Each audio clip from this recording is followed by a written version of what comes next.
好，我这嗓子好的差不多了，我们来录一期会员影片，来讲讲第二部的魔咒。好久没录会员影片，好久没录了，真的是好久没录会员影片了。这不是生病吗？其实一直想录，一直想录这个想通过鱿鱼游戏来说说这个第二部的魔咒，结果这热度都已经过去了，我们终于录了。先说这个鱿鱼游戏吧，这第二部我看网上很多都是负面评价，我其实个人觉得它从制作啊，从这个创意并没有退步，只不过大家对它的这个期待有点过高了。其实它整个想传递的这个中心思想，这个内容也都传递到了。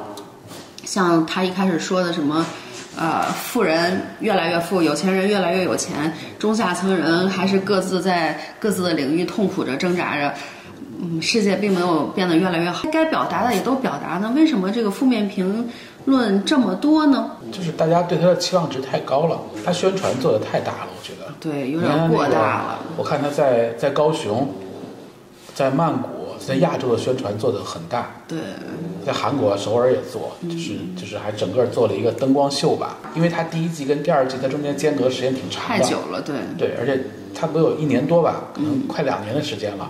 它间隔这么长时间，然后他又这么大的宣传攻势推了一个第二季，大家已经把这个期望值已经拉满了。对，说到作品本身，其实我觉得还是挺好看的，因为它，尤其前半段啊，它还是有一些新意的。然后后半段那些从游戏方面，然后还有内容方面，其实是有创意的。就比如说这个主角他是参加过这个游戏，然后他继续带领了这些没参加过的人去参加。但是后半段呢，越看越觉得有点像一个第3季的一个预告片，然后突如其来的一个枪战，也是有点莫名其妙，而且停在了一个非常尴尬的一个结尾。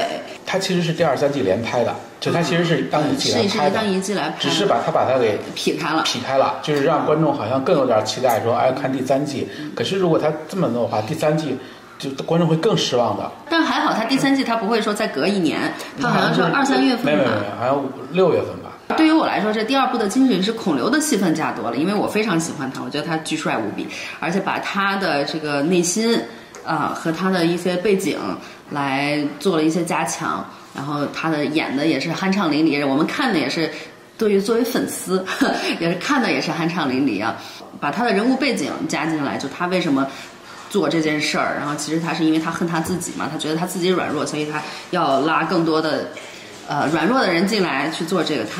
其实他恨的不是这些参赛的人，他拉进来的人，其实他是对自己的一个不满。我觉得未来如果我想再看鱿鱼游戏，我比较期待的剧情就是拍这个孔刘的番外篇就是前传，就有点像我们之前看那个《纸钞屋》，第1部也是爆火，柏林死了，大家都是喜欢柏林，然后后来他第2部还是第3部就拍的就是柏林前传，我觉得这个是一个比较好的出路。但是如果继续按照这个模式发展下去的话，的确是有点危险就大家的期望值会越来越低。它其实故事内容就是你换汤不换药，是因为你已经框定在这个鱿鱼游戏这个王国里面了。对，你所有的故事都是在这里发生的。对，然后你的所有的游戏其实还是第1季的游戏，游戏的种类、玩法不一样了，但是其实它的模式都是一样的，都是就闯关模式。对，它还是讲人性的这个东西嘛。它是在第1季的基础上去加强了，但是它没有新的点。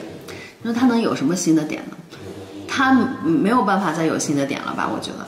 他如果要想做，他就得有一个整个天翻覆地的一个变化。就是我还是可能在这个平台，在这个王国里边，但是我有一个就是完全不一样的东西，完全不一样的，就是让大家觉得说，哎，你这个场景还是一个场景，但是你的玩法全变了。为什么咱们老说第2季魔咒？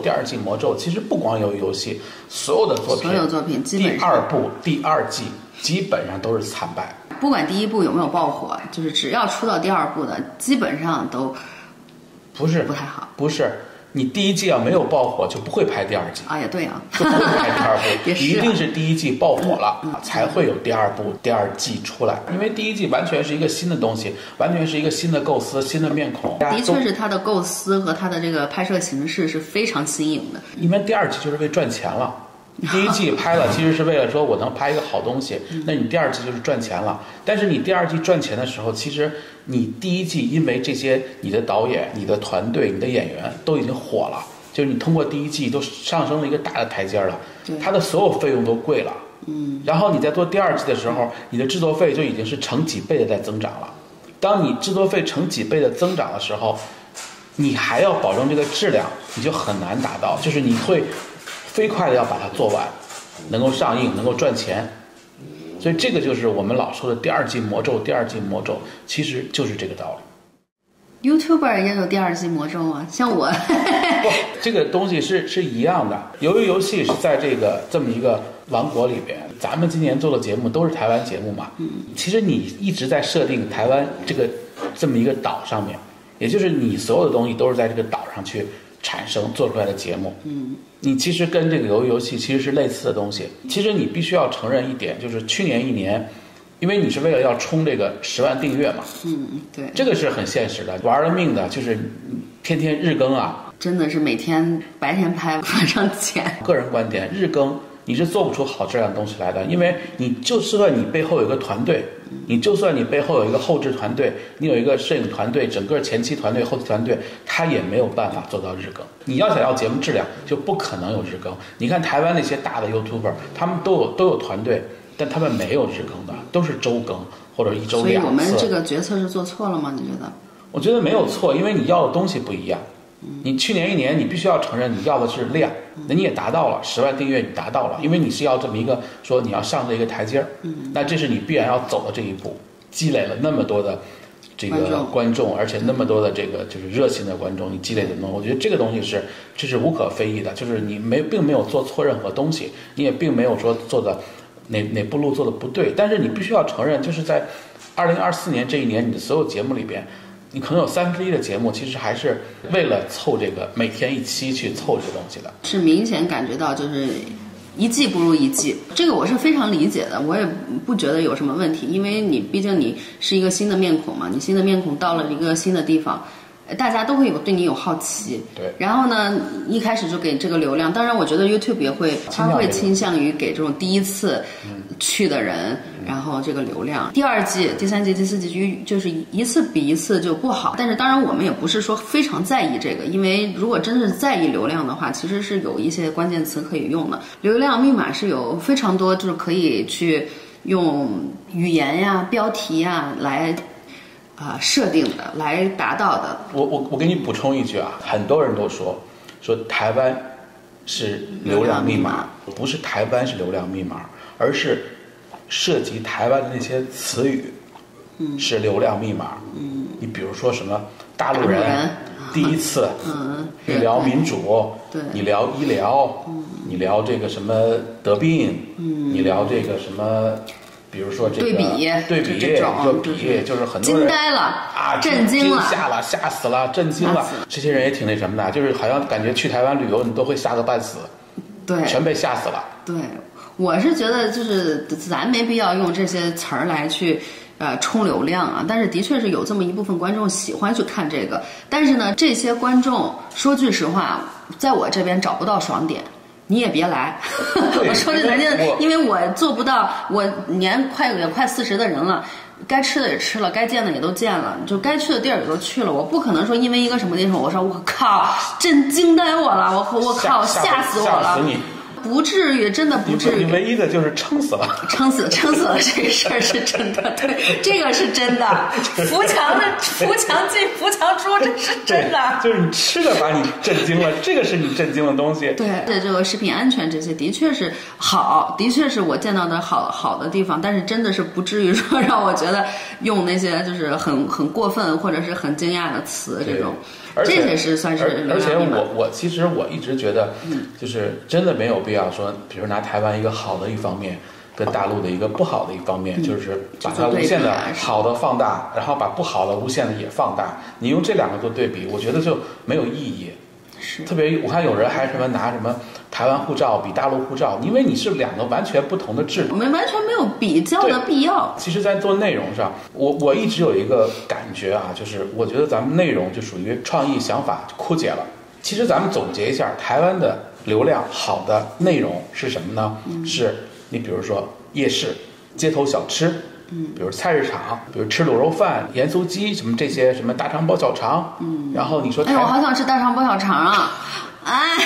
好想吃。说台北，你就天天比如去什么西门町，你去什么台北车站地下街，就是这种就是大众的一个东西，它的流量好，台北、台中都好。但是你说咱们去的什么集集车站，我觉得那个集集车站就非常有感觉的地方，对，就它可能集集车站啊、车城啊这些，对，它可能流量不好。你比如说外岛，你比如兰屿，你比如说澎湖，但我现在觉得其实兰屿跟澎湖我是真的非常非常喜欢。你让我再去2次3次，我都不会去腻的，对，我都会觉得很好的。对，再去就是我们的感觉就是对于台湾这个地方，我们还是抱有热情的，还是非常就是想要去深层的去探索。然后因为很多地方就是一些很具体的东西，我们还没有触及到。虽然就是大部分的地方我们已经走过了，但是就是很深层的东西啊，但是很深层的这些东西呢，不是大众爱看的。就是现在就是出现了一个矛盾，就是你是要去拍大众爱看的，去说大众爱听的，还是要去做你想去做、想去探索、想去了解这个地方的？因为这个是咱们喜欢的一个地方，就是你可能未来，我可能1年会花很多时间在这个地方住的，就这个是首先是你是需要喜欢去探索的地方。就还是一句话，就是你是想要把台湾当成流量的密码，你是想要这个流量，你还是说我喜欢台湾？我喜欢探索一个地方，我喜欢去深入的去研究一个地方，去细细的品味这个地方。你如果说你就是表面的，你就是一带而过的，那就跟你就你报个旅游团，像你到哪儿下车照相，上车睡觉是一个道理。就是你是很表面的去旅游，你根本发现不了台湾的它的美。而且我发现台湾的观众其实他是愿意看，就是你刚去你的一个反应，你的一个想法，不一样的一个感受。但是你说句实话，像我来台湾这么多次了，对于台湾越来越熟悉，它的这些惊喜啊，我的这些之前没有了解的东西，其实是越来越少的。我不可能说我看到同一个东西，我1年前对这个东西我是这是这样的，我1年以后我都看了10遍了，我还是它还是这样的，它是不可能的。所以我就很佩服，就是很多博主就是可以就是一直保持这种激情吧。所以现在就是还有很多的办法，你可以带着没有来过的台湾的人，比如说父母或者是朋友，你带着他们，因为你已经没有办法再去有这个被吓死了的这个他们继续被吓标签了。你可以带你爹被吓死，你妈被吓死，你闺蜜被吓死。你比如说我们带人尾去，人尾他就吓不死。这没什么可吓的。人尾本身它就不是一个会被吓死的人。然后他充其量也是被撑死了。我的朋友都是被撑死。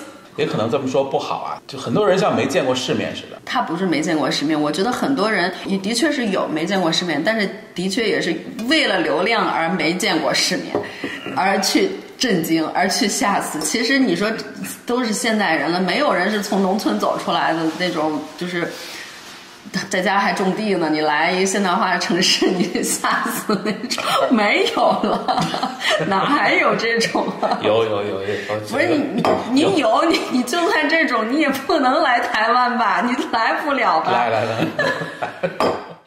我也想不出别的比喻啊，就跟台湾就像你读一个剧本，你在没有去台湾之前，你看的是每一集的故事梗概，对，因为故事梗概都是把每一集的剧本给它精华出来的一个东西，所以你读的都是故事梗概，然后你去看的事情都是故事梗概上面的事情。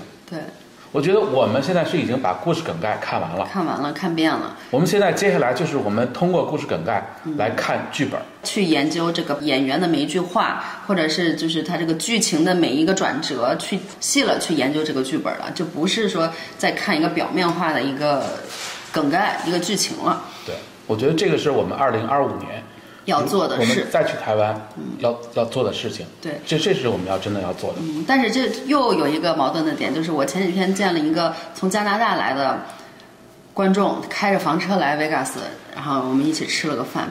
他就说呢，说原来房车的视频就是天天看嘛，然后后来我去了台湾旅游以后呢，他们就觉得和他没有什么连接了。可能我在这个视频里提供的资讯，除了比如说未来2028年他们要去台湾，想去查查，台北有什么好吃的呀，花莲有什么好玩的呀，他们才会再去搜索我的这个视频，就很难做到让所有的观众，像原来的一些观众依旧就是 attach 在我的这个视频里，这是很正常的。第一是内容方面没有 attach， 另外一个还是之前说的新鲜感这个问题。就算我第一季来台湾，就是当时获得了很多订阅嘛，那时候的观众有很多也都已经不再互动了，因为我就是我不能玩出花来了。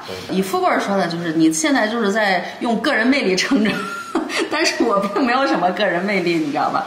我觉得这个从制作的角度来讲啊，就是其实我们现在就是你要干的一件事情，就是你要有一个心意。对，你同样的东西，其实你比如说这一碗牛肉面，张三拍、李四拍、王五拍都是吃牛肉面，好吃。对，都是这样。那你无非就是说它比那个牛肉面好吃，充其量做到这儿。然后要不然比如比美国牛肉面好吃。但是没有人讲过牛肉面是怎么来的。我那天我看过一个文章吧，就说这个川味牛肉面，它的发源地到底是在大陆还在台湾？就这个问题很多人有争议。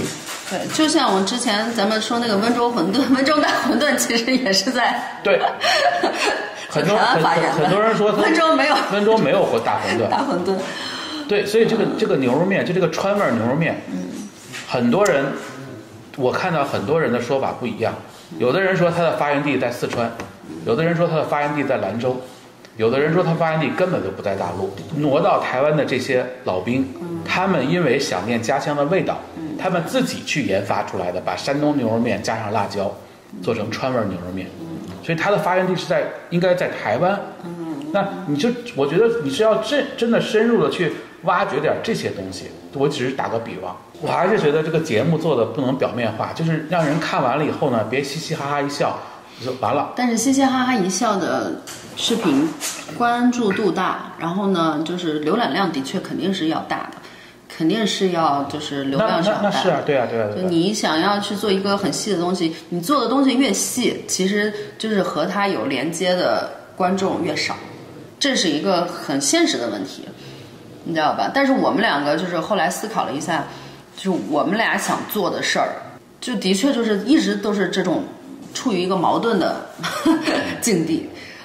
我们其实是想一想，就是说下次再回台湾，应该这个视频怎么拍，它的形式、它的创意、它的这个拍摄的方法，到底应该有一个什么样的改变，才能让我现在现有的观众不觉得已经千篇一律，然后呢又能吸引新的观众。这其实是每个博主的焦虑点。对啊，就是，否则你就变成了其实你在重复的去不同的，只是你没有去过的地方，然后你的节目结构都是一样的，每天都是早上起来 Hello 大家好，然后就是去哪儿吃什么东西，吃完了好吃，完了。但是呢，就是还是有一部分观众是喜欢看我这种从早上起来随着我去看，随着我去吃的这么一个感觉的，你知道吗？就感觉是在我身边。我再想想，这个事儿也是困扰了我们这一段时间。所以我觉得2025年，首先就日更这个事儿，一定把它取消掉。2025年不日更了。对，日更这个事儿真的就是对，太累了。你要想入流，你做好质量节目，你不能日更。因为你日更的话，你拍的时候，你就是以日更的形式拍的话，其实就是从根本它的质量就是提不上去的，你知道吗？对。我是觉得现在呢，咱们比如说我们每去个地方，就把这个地方去透。这个去透这个事儿，这是一直都在说。第一次去就是这么说，但是为什么一直没去透？就是因为你一直在跳来跳去，每个地方待不住，不跳了。咱们能不能就比如说台中、台东，咱待个10天，就不跳了。我觉得就不跳了。对，你不要一天光花在开车了，是你开车小能手。但我们台北好像算待的算这次台北，但是这次台北虽然说待的时间长，我会觉得我和这个城市是有情感了。完了，就像你说的，梗概看完了，我们开始研究每一个句子它的背后的这个故事，就这样。对。其实我觉得我们可能待的还算透的，我们基隆可能算的比较透，基隆去的次数比较多。基隆洗头太爽了，太舒服了。我现在咱们下次还是得去。我还找他剪头发呢，找他剪头发，我还找他洗头呢。对，那个太舒服了。就是我后来就没再拍，我自己去洗头，带着富贵，然后富贵那天头疼，我也洗了一个。他本来那天头疼就不想洗。然后但是琪琪给我按摩以后，我说你要试试他这个洗头按摩的手法。直接富贵洗完头不疼了，他那天都耷拉脸了，你知道吗？就那天就已经就是他已经难受不舒服到就是挂脸了，然后洗完头生龙活虎。我们计划25年，保证再回台湾2到3次。对，差不多。我们每一次，比如说就选俩地儿，或者就选仨地儿。对。因为我们1个月时间的话，其实3个地方，一个地方10天左右是这样，其实也是对。然后我们要开房车去加拿大一次。加拿大也去，那是夏天嘛？对，夏天会。对，这个已经说好几年了。说好几年了，一直想去，真的是一直想去。班夫啊什么，一直没有去。这次决定去，就是因为我上次见了加拿大的那个观众嘛，他们已经去班夫去了很多次了，所以他们就已经很熟悉班夫了。他说他可以带着我们房车玩。对，我觉得就挺好的。对，也可能还去趟那个大阪世博会。大阪世博会，我还没有去过，我都不知道什么叫世博会，就是世博会到底世界博览会，不是到底是干什么的世界博览会？我也不知道，咱俩对这些都不是很了解。那可以是从基隆坐游轮去，是吗？啊，4月份就开航了。啊，是吗？哎，那可以啊，咱们可以去一趟。就是回台湾的时候，然后就顺便中间去一趟，就去一趟，开航或者开航去什么的去。可以。我觉得目前咱们2025年的计划，然后其他就是我们自己工作上的计划，那是另外的事情了。我们还想把那个会员节目，其实我们还是把它加强一些，然后我们还可以邀请一些人一起来聊天啊什么的。我觉得会员节目咱们还是把它加紧一下。对啊。对，大家想要看会员影片什么内容，就是聊天聊什么内容，请哪里的人啊，请美国本地的朋友啊，或者是大陆的呀，或者是台湾的呀，或者任何话题，对，大家想看的可以。我们可以把它作为一个，就是有时候像一个会客室似的，像就是网络会客室似的那样的。这就是我们2025年的说计划吧，但是还没计划出屁来，但是就是准备计划这几个计划。有目标了嘛？对一个想法。对。我回头过2年我就看看酒店啊，机票啊，看行吧，那就是这样。我想去趟北海道。你想去北海道干啥呀？我去看看滑雪去，滑雪去。别让我滑了，我又得给每个人磕头磕下那个滑雪场。唯一滑了1次雪，就给整个场的人磕了遍头。也不用去啊，咱们要去啊，算了。你要去加拿大的话，其实你没有，但是咱们夏天去没有雪了。但我觉得北海道可能2月底也没有雪了。是吗？算了。好吧，再说吧，以后再说，行吧？今天这会员影片说了半天，说啥了？就是聊天嘛。聊天。好吧，这样吧，拜拜。